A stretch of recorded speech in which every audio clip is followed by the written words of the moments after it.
देखो सभी लोगों का एक ही क्वेश्चन मुझे बार बार आ रहा है कि आज के मार्केट का मूड क्यों खराब हुआ, क्यों आज हम 2% से ज्यादा बैंक निफ्टी जो था वो अपने हाई प्राइस से गिरा, एंड निफ्टी ने भी 1% से ज्यादा की गिरावट दिखाई हमें लाइव मार्केट्स में। क्लोज होते होते वो 0.9% हो गया। दैट्स कंप्लीटली फाइन, बट इसके पीछे का रीजन क्या था? ग्लोबल मार्केट से हमें हैंडओवर तो ठीक मिला था। सो हेलो एवरीवन, मेरा नाम है दर्शन राठौड़ और आज के स्पेशल वीडियो में हम बात करने वाले थे कि ऐसे तो क्या सेंटिमेंट्स चेंज हो गए, किस स्टॉक्स की वजह से निफ्टी और बैंक निफ्टी दोनों में हमें गिरावट देखने मिली। सेम टाइम पे जो ग्लोबल मार्केट्स और कमोडिटी मार्केट से भी जो हैंडओवर मिला था वो भी मतलब एज ऑफ पॉजिटिव साइड ही था, बट इतना ज्यादा हो क्या गया? So let's start the video. अब देखो सबसे पहले एक इंटरेस्टिंग चीज मैं आपको बताता हूं कि इलन मास्क ने एक दिन में $22 बिलियन ऐड किए अपनी वेल्थ में। राइट, 22 या $28 बिलियन ऐड किए अपनी वेल्थ में। इसके पीछे का रीजन क्या है? क्योंकि कल के दिन टेस्ला जो था वो 22% जो था वो इंक्रीज हो गया था उसका स्टॉक, मतलब उसके रिजल्ट्स अच्छे आए थे एंड इसकी वजह से इसमें इतनी ज्यादा बाइंग हुई थी। अब टेस्ला इंक्रीज हुआ, इसकी वजह से आप नैस्डैक देख सकते हो कि 165 पॉइंट प्लस में था। सेम टाइम पे S&P 500 भी नेगेटिव से पॉजिटिव में आ गया था। Dow Jones kind of 140 points down था। तो ग्लोबल मार्केट्स जो मदर मार्केट्स है, जो यूएस मार्केट्स है, उससे जो हमें हैंडओवर मिला था वो काइंड ऑफ आप मान के चल सकते हो कि मतलब slightly positive slightly negative. Right, उसी के सामने अगर आप क्रूड ऑयल देखो तो क्रूड ऑयल भी कल के दिन डाउन था। मतलब आज अगर मॉर्निंग की भी बात करो तो मॉर्निंग में भी क्रूड ऑयल अराउंड $73-74 के ऊपर ट्रेड कर रहा था। सिल्वर 2% से ज्यादा डाउन था। मतलब देखो सिल्वर एक टाइम पे 100 का हाई टच करके अभी 96 पे ट्रेड कर रहा है। सेम टाइम पे गोल्ड भी डाउन था। तो हमारे मार्केट्स के लिए बेसिकली ये पॉजिटिव न्यूज थी। सेम टाइम पे आप जो क्रूड ऑयल रिलेटेड स्टॉक्स थे वो प्लस में थे। बट ऐसा क्या हो गया आज के दिन, राइट, कि जो हम गिर गए? देखो मैं यहां पे आपको एक सिंपल रीजन बताता हूं। कल एफ ने क्या करा था? सेल करा था। कल की एफ की जो जो हमारी नेट लॉन्ग शॉर्ट पोजीशंस बनती है कि ओवरऑल एफ ने कितनी पोजीशंस बनाई, तो उसमें 1,70,000 एफ की नेट शॉर्ट पोजीशंस थी, वो कवर हुई थी 1,47,000 पे। मतलब इतने लॉन्ग्स ऐड हुए थे तो टोटल हो गए थे 1,47,000। उसके सामने एक और इंटरेस्टिंग चीज देखने मिली थी कि कल पुट कॉल रेशियो इंक्रीज हुआ था, मतलब 1 पे आ गया था। तो कहीं ना कहीं पुट साइड की पोजीशन जो थी वो ऐड हुई थी। अब उस पे ज्यादातर पुट ऑप्शन जो थे वो बाय हुए थे। आई डोंट नो क्यों, क्योंकि मार्केट को आज गिराना था या whatever the reason is that. And India VIX भी कल थोड़ा बहुत डाउन था, बट आज की वोलेटिलिटी को देखते हुए इंडिया विक्स भी अप हो गया। अब देखो हुआ क्या, इसके पीछे का रीजन समझते हैं।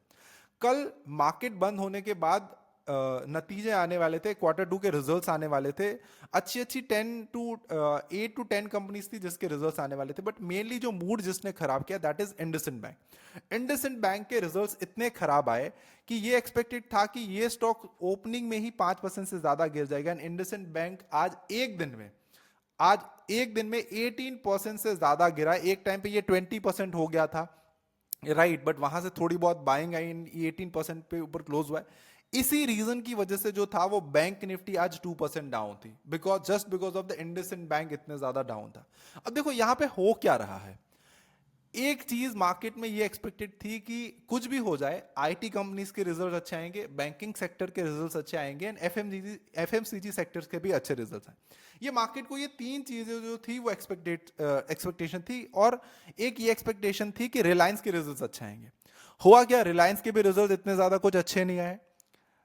HDFC बैंक के रिजल्ट अच्छे आए, उसके सामने कोटक के इतने ज्यादा कुछ अच्छे नहीं आए। सेम टाइम पे एफएमसीजी सेक्टर में भी हिंदुस्तान यूनिलीवर के रिजल्ट्स अच्छे नहीं आए। और आईटी कंपनीज के रिजल्ट्स भी जो आए वो पॉजिटिव, मतलब थोड़े बहुत स्लाइटली ब्रेक इवन की। ऐसे कोई भी रिजल्ट्स नहीं है कि जिसके ऊपर मार्केट जो था वो मतलब कुछ रिएक्ट कर सके, राइट। तो ये बेसिकली रीजन थे मार्केट्स के गिरने के। अब यहां पे अगर आप देखो तो मेरी यहां पे सेल साइड की पोजीशंस थी, राइट, जो ऑलरेडी मैंने 2 दिन से, मतलब मंडे से मैं अपनी सेल साइड की पोजीशंस को कैरी करता हुआ आ रहा हूं निफ्टी में, राइट। आज लास्ट में निफ्टी बढ़ा है। इसके पीछे का भी रीजन क्या है मैं बता देता हूं। सैटरडे कल आईसीआईसीआई बैंक के रिजल्ट्स आने वाले। अगर रिजल्ट्स बहुत अच्छे हुए तो शायद बैंक निफ्टी जो है वो गैप अप ओपन हो सकता है। यहाँ 100% पॉसिबिलिटीज नहीं है। अभी तक का मार्केट कैसा है कि मॉर्निंग में हम गैप अप होते हैं, उसके बाद सस्टेन नहीं कर पाते और मार्केट जो है वो नीचे गिर जाता है। अगर आप देखो तो एवरेज, अगर आप देखो तो इस पर्टिकुलर एक मंथ में हम हर दिन 200 पॉइंट से ज्यादा गिरे हैं निफ्टी में। अगर आप एवरेज सिर्फ उठ के कुछ भी नहीं करते हो और मतलब जैसे ही मार्केट ऊपर जाता है सेल के पोजीशन एग्जीक्यूट कर देते, हर दिन आप 200 पॉइंट के प्रॉफिट में होते। ये एवरेज हमने देखा हुआ है। अब रिजल्ट्स इतने गंदे थे कि हम ऊपर के लेवल के ऊपर सस्टेन नहीं कर पाए, मतलब हमारी जो ओपनिंग थी वो kind of break even type थी, बट वहां से सीधा आप देखो 10 मिनट में मार्केट इतना ज्यादा गिर गया, 15 मिनट्स में यहाँ पे, फिर उसके बाद साइडवेज हो गए थे, वापस गिरे, लास्ट लास्ट में थोड़ी बहुत बाइंग आई। अब बाइंग क्यों आई, राइट? आप सब बोलोगे यार इतनी सेलिंग में भी बाइंग क्यों आई? देखो यहाँ पे मैं आपको एक चीज बताता हूँ। एफआईआईज ने अगर लेट्स से 1 लाख करोड़ की सेलिंग करी, मैं आपको सिंपल एग्जांपल देता हूं, अभी मैं ये नहीं बोल रहा कि एफआईआईज ने ये करा है, तो वो, और उसे ऐसा लगता है कि यार कल आईसीआईसीआई बैंक का रिजल्ट्स भी आने वाला है, क्या पता कि कल जितने भी कंपनीज के रिजल्ट्स आने वाले हो बहुत अच्छे आ जाए और मार्केट सीधा गैप अप हो जाए। तो उसकी वजह से वो क्या करते हैं, सिस्टम में अपने लास्ट लास्ट में हेजेस ऐड करते हैं। लेट्स से कि उसने अगर पुट ऑप्शंस को बाय किया हुआ है, या लेट्स से कॉल ऑप्शंस को सेल किया हुआ है, या बैंक निफ्टी फ्यूचर्स को सेल किया हुआ है, तो वो लास्ट लास्ट में क्या करेंगे, थोड़े बहुत कॉल ऑप्शंस बाय करेंगे, थोड़े बहुत शॉर्ट्स को कवर करेंगे, थोड़ा बहुत प्रॉफिट बुक भी करेंगे। तो जो यहां पे बेचा है वो कहीं ना कहीं यहां पे थोड़ा बहुत कवर होता है। इसी वजह से जो लास्ट लास्ट में आपको एक ऊपर की साइड की मूवमेंट आती है, और देखो वो हर बार होता है, मार्केट गिरता है और लास्ट लास्ट में ऊपर आ जाता है, राइट?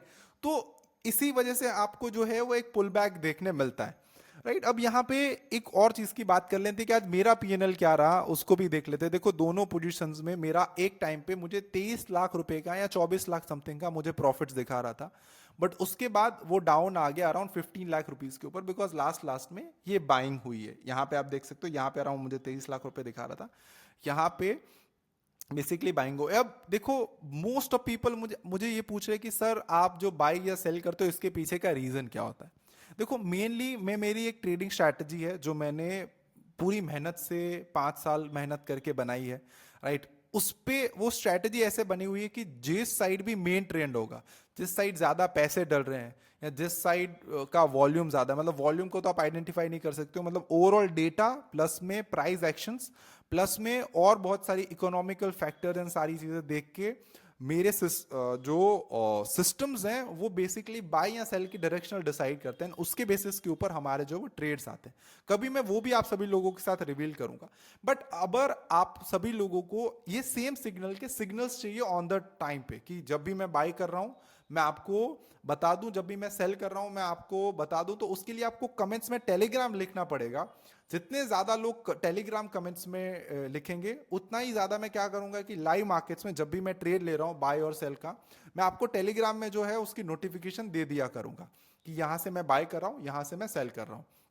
अब ऑप्शंस में क्या हुआ ये भी देख लेते हैं। यहां पे तो हमारा इतना प्रॉफिट्स था। अब देखो मैं क्या करता हूं, जनरली मैं प्रॉफिट्स के ऊपर वीडियो नहीं बनाता, बिकॉज इससे आपको कुछ सीखने नहीं मिलेगा। अगर मैं आपको बताऊंगा मैंने यहां से पोजीशन ली थी, इतना मेरा प्रॉफिट था, आपका कुछ बेनिफिट नहीं है उस पर।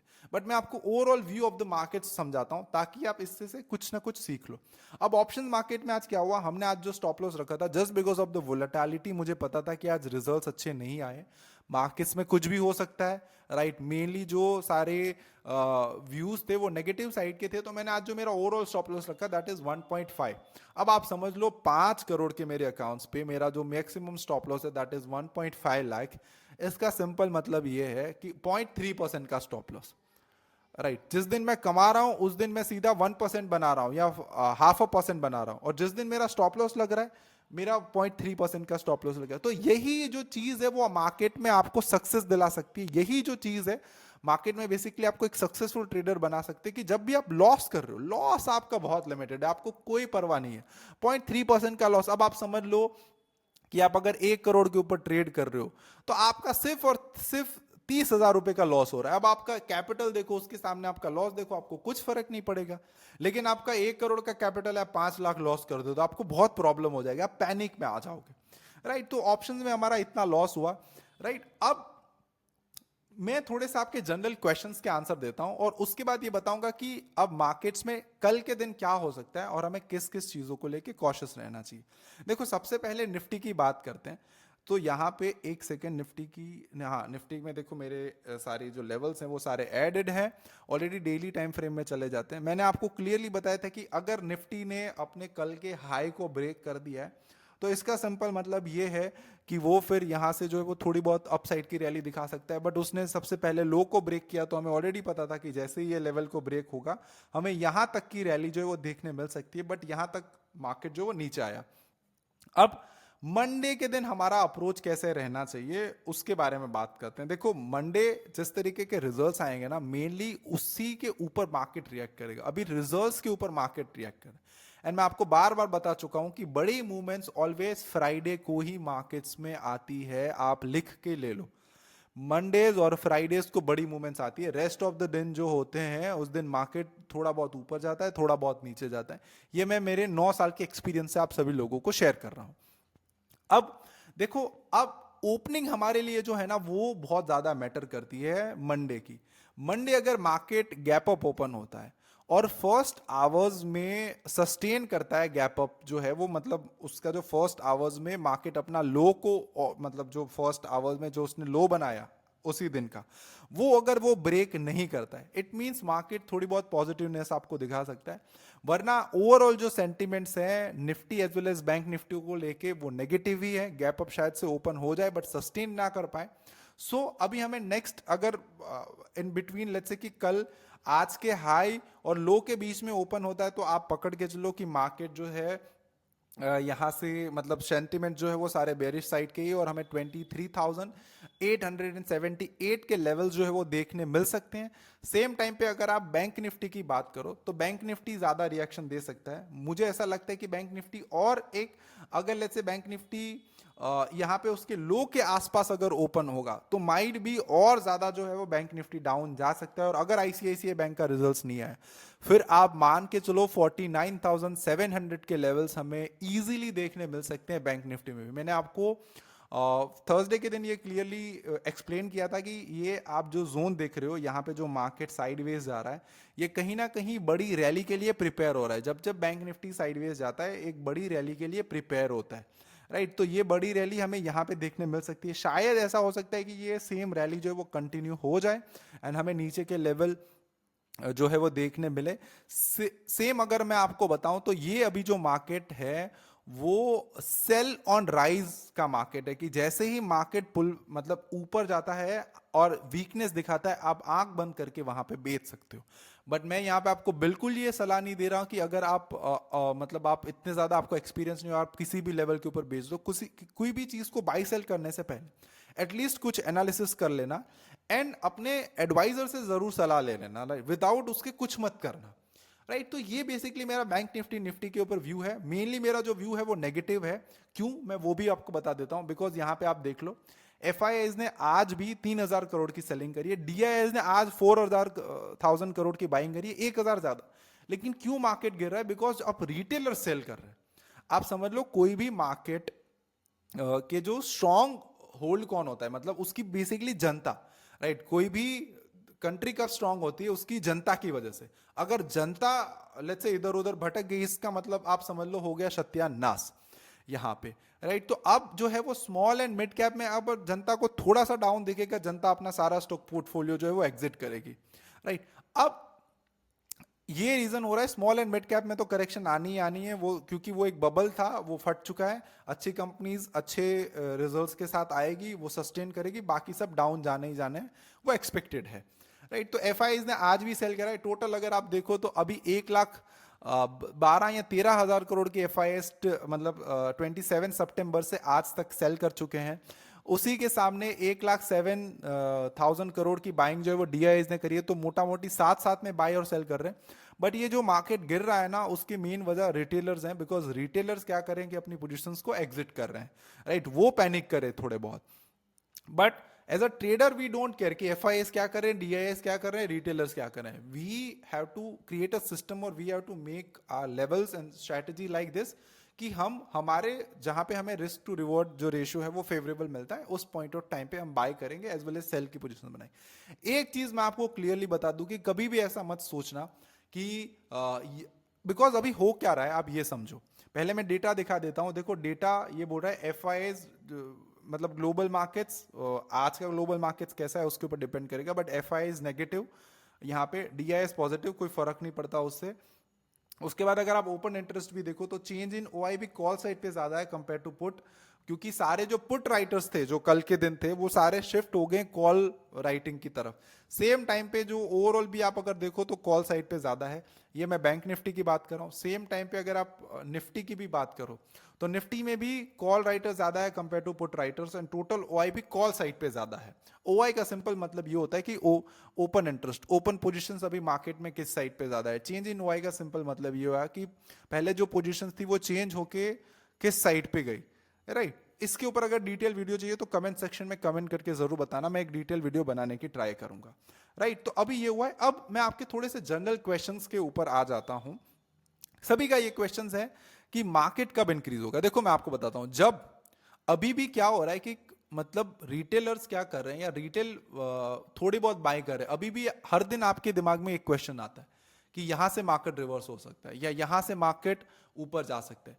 जिस दिन ये क्वेश्चंस ऐसे हो गए हैं आपके कि अब मार्केट और ज्यादा गिर सकता है, ट्रस्ट मी वहां से ही मार्केट ऊपर बढ़ना स्टार्ट होगा, राइट। बिकॉज जब जब रिटेलर्स बाई साइड की पोजीशंस बनाते हैं, सेम टाइम पे एफआईज अपनी सेल साइड की पोजीशन बना, आप जब बाई की एग्जीक्यूट करते हो तभी तभी तो वो अपनी सेल साइड की पोजीशन बना पा रहे हैं। तो हर दिन जो रिटेलर्स बाई कर रहे हैं, बाई कर रहे हैं, बाई करते हैं, उसको लगता है कि मैं यहां से अपना बॉटम की रैली कैप्चर कर लूं, यहां से मार्केट अब और नीचे नहीं जा सकता, तब तक जो है वो सेल होना संभव है। 200 डीएमए तक हमारा टारगेट भी है कि यहां तक मार्केट गिर सकता है। जब रिटेलर्स ने ये सोच लिया कि यहां से मार्केट और ज्यादा गिर सकता है, तब वो अपनी बाई साइड की पोजीशंस को सेल में कन्वर्ट करेंगे, एंड तब एफआईएस अपनी सेल साइड की पोजीशंस को बाई साइड में कन्वर्ट करेंगे।